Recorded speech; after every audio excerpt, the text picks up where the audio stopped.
did you know that total healing requires you to go back sometimes into some places that you may or may not want it to revisit, but that is the only way that you will have total healing. We're going to jump right into it. But first, I need you to like this video, subscribe to the channel. Go ahead and go back. Come back, do other stuff. Then listen, just go ahead and then come back, okay? Go.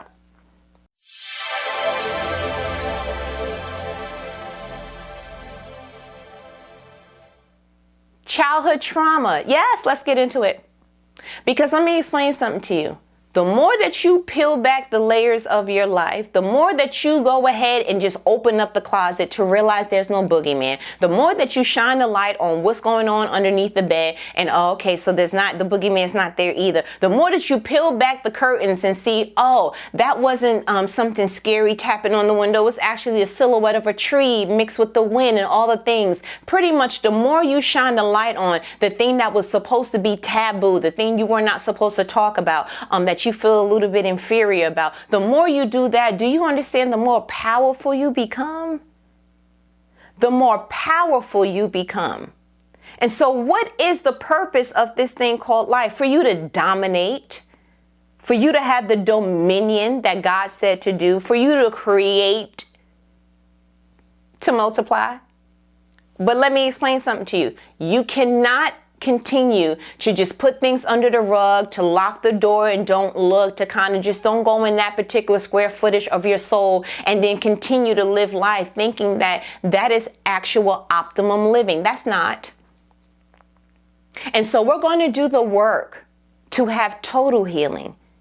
If somebody wanted to go ahead and cook a meal, but the ingredients that they had was actually spoiled, you don't keep driving through that meal anyway. You're going to make someone sick. If someone was actually going to decide, I want to build land here, they actually need to inspect and do some things in the land to make sure that it is safe and that it can withhold what is being built. So there are some things that may have happened in your past. There are some places that you need to revisit in your soul. And I want this video to be the one thing that makes you brave enough to say, it is time. I'm no longer going to live a life that keeps making me feel some kind of way when I'm triggered, and that I don't see that part of me needs healing until those things rub against me and then I feel triggered again. I don't want to have to hide or pretend or put on a mask for the rest of my life because I wasn't brave enough to look in the mirror and actually wash the face of my soul. I no longer want to live a life where I trapped a part of me. And so that means that I will never live life fully being me. I want this video to be your wake-up call, to be your teamwork, let's get it. But I actually want you to look at trauma, specifically childhood trauma, differently. I am currently reading this book. It is called, I think, Finding Your Inner Lost Child. I'll put it in the description. It's delicious. And one of the things that I started to feel, I thought I was going to go into it like, I don't want to start crying and stuff because, you do the ugly cry when you, I don't even know what's going to come out of this when I start peeling this back. You know how you could possibly feel like that. And then that drives you away from wanting to actually do the work. But guess what? I didn't go in alone. I took the Holy Spirit with me. I was like, come on, let's go. No, because you said that, yea, I walk through the valley of the shadow of death, I will fear no evil, for thou art with me, thy rod and thy staff that comfort me. So let's go. And so I went in and let's go. Okay, great. And so what happened was I started to feel empowered because the Holy Spirit didn't allow room for me to feel bad for myself. He let me feel the things. He let me heal. And then he was like, I want to give you a new perspective.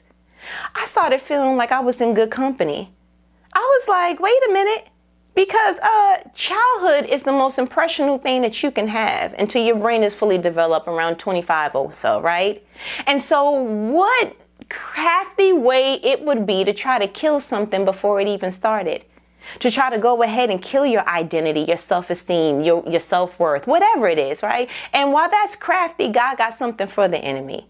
I looked at Moses, I was like, yo, he really tried to go ahead and kill Moses like from the beginning. And it was because why? Moses' assignment, his life assignment was to free millions of people.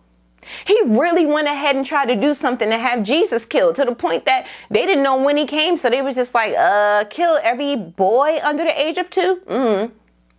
And so what we need to start understanding is that the attack wasn't set to just demolish us, and then we have to stay there and be embarrassed of our story and be embarrassed of our scars. No, it actually should make you feel like, yo, what kind of G am I that the kingdom of darkness was that scared of me that it tried to get me while I was impressionable? Yeah, what kind of gem am I? Like, yo, I'm a part of God's strategy. That's why the enemy tried to come at me early. Like, when you start to look at it like that, you like, oh, let's go. Let's heal. Let's do the things. Let's do the forgiving. Whatever needs to be done, let's do it so that we can truly start to look at the house of our lives, the house of our souls in totality and say, I know me. I love me. I did the work to heal me. And now I'm getting ready to walk forth and be the me that God made a part of his earthly strategy. Let's go. You understand? So we're no longer going to look at what happened to us, what we couldn't control, what people may or may not have done. We're going to start looking at it like, cute, you almost had me, until God went ahead and showed me how to go ahead and heal from that. So that's what we're doing.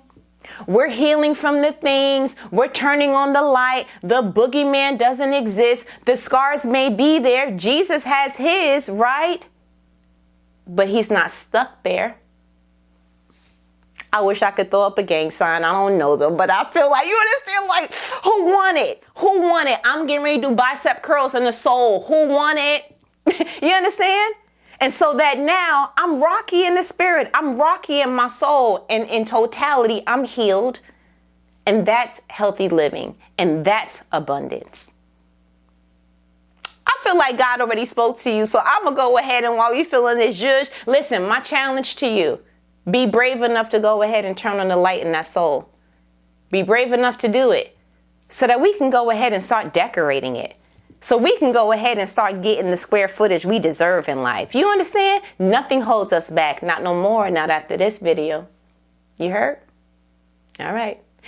Did you like this video? Subscribe to this channel, comment, do all the YouTube things, because we're here now. Okay, we're here. And you know I do these videos every Thursday, so I'm here every week. You know that? Okay, so I'm going to go ahead and let you let me go, because somebody got some soul work to do. Okay, talk to you later. Later.